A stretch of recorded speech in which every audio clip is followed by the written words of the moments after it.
What is crapping in YouTube? I thought tonight would be a perfect opportunity for me to do another gun review video for everybody. Basically because I'm home alone. My family has evacuated for the Hurricane Dorian. I took a break from watching the Weather Channel. Pretty much tired of doing all that, so I figured I'd do another gun review since they're gone and I'm here by myself. I can be as loud as I want this evening. But anyway, what we're going to do is talk about this guy right here. This is the Walther PPS M2 on single stack 9mm. We do have a clearance safe weapon. Magazine is in there, but nothing in the chamber. Magazine is empty. So let's talk about this guy for a little bit. This is one of my my everyday carries. I have another one which we'll bring in here in just a little bit for some size comparison. Probably seen this in the gun collection video, but let's talk about this one a little bit more in depth and personalized. Like I said, this is a single stack 9mm. I still think the single stack 9mm are very popular. Again, the SIG P365 kind of came in and shook up that whole world a little bit. But single stack 9s are very concealable, very easy to carry in my opinion. Whether you carry inside the waistband, pocket carry maybe, or even outside the waistband. You got a very thin profile with this guy, real nice sights. That's just kind of single stack 9s in general. In the concealed carry market, I think they're still kind of king. I could be wrong about that, but that's my opinion. But this is the first Walther that I've ever owned. My buddies had the PPQ for a while, and I shot that once or twice. And like, okay, yeah, it's not that bad. But now that I've kind of gotten used to this guy, I don't have really too much negative to say about it. Now, there are, just like with any other gun, there's some negatives and some positives. Some may be more of a negative or a positive for you, but let's go ahead and talk about it. The barrel is very short. I'm not even sure on the dimensions. Maybe just a 3-inch barrel, maybe a little bit under, but a very small barrel with a big long slide. I mean, look at that. Okay, you see a little witness hole right there, loaded chamber indicator to peep down in there. I'd say not even half the slide length is the barrel length. So you got a long, somewhat heavy slide with this guy, which could be a negative thing. Yep, gotta dip in again. One of these videos I'm gonna do without a dip. But yeah, so you got a long, heavy slide for a little single stack 9. Now it is a thin slide. It's about 1 inch in diameter. The width again of the grip is very thin as well. But a long, heavy slide for a single stack 9. Now again, that could be a positive or a negative for somebody. Just kind of depends on your preference. These single stack 9s, of course, they can be a bit jumpy with some muzzle flip. So that heavy barrel, or heavy slide, excuse me, does help a little bit, in my opinion. With mitigating the recoil. It does have some finger grooves down here on the grip.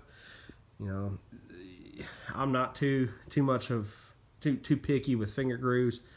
I'm getting to where I'd rather do without finger grooves, I think, than have them. But the gun does feel pretty comfortable in my hands, and my hands are, I don't know, maybe medium-sized hands. They're not huge, but I can't get a full grip on here with a flush magazine.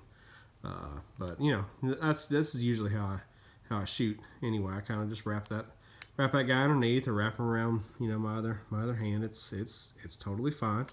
Very big trigger guard that you got underneath there. It does come up and contour a little bit, but you got plenty of room. So if you do got some big hands, that trigger finger will get in there just fine.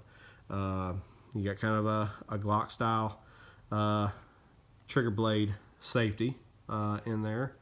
Front and rear slide serrations. Nice healthy extractor over on the other side. Maybe that makes a difference to some people, maybe it doesn't. You know, I don't know. I don't think the mag release is interchangeable. Could be wrong about that.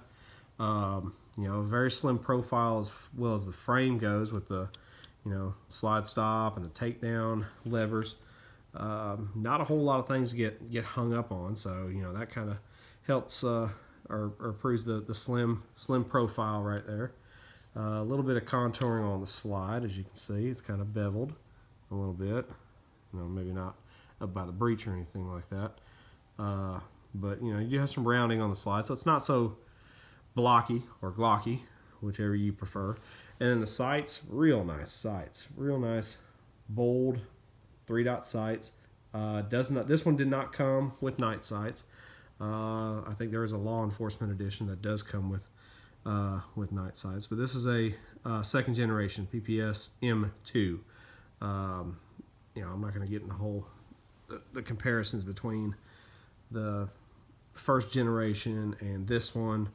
You know, I don't even know if they still make the first generation anymore, but this is what you see, you know, now mostly. As far as capacity, it came with this 6-round magazine. Now, you know, if you count the holes on here, 1, 2, 3, 4, 5, 6, 7, it's got 7, and then, you know, the one at the top, so it looks like it could hold 8. But no, this is just a 6-round magazine. I thought it was, you know, a 7-round magazine when I was looking at the specs when I bought it, and but this is a 6-round flush magazine. Oh, there goes again. I'm trying to do everything with one hand. So it comes with that one, and then you also got a 7-round magazine. So you got a flush 6-round, then you got a 7-round magazine, which obviously does extend it quite a bit. And here I'm fumbling, but there we go. But that way you can get a full 3-finger grip on it if you want to, and you know that's about the size of, you know, lengthwise of maybe like a Glock 19 or something like that, a little bit shorter. But you know, so that's the 7-round magazine, and then it does come, and then an 8-round magazine is available as well. If you can find it. I found one in a little local gun shop, and I thought about buying it. I think it was like $45, maybe $50. No, I'm good. So you know, some of those magazines, as we all know, can get expensive. But you know, so you know that's the Walther PPS M2. Again, a nice single stack option. I think, excuse me, the price is kind of going down on these. Now, again, it all depends on where you live and when you see this video and all that good stuff. When I bought this guy, it had a $100 rebate because you know, I was kind of up in the air between.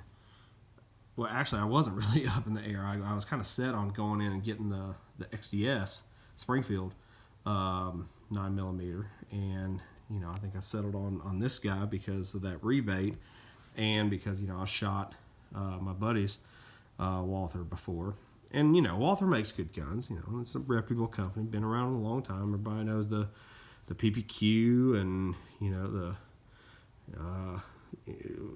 there's a lot of good guns that Walther makes. PPK, duh. You know, I mean, it's a reputable company. But, you know, just like every other company, there you'll have a lemon or two. You know, Walther makes a CCP, I think is what it's called. It's like a Russian. It's not Russian, but I think of it being a Russian gun, CCCP. But it's the Walther CCP, and that's a 9mm.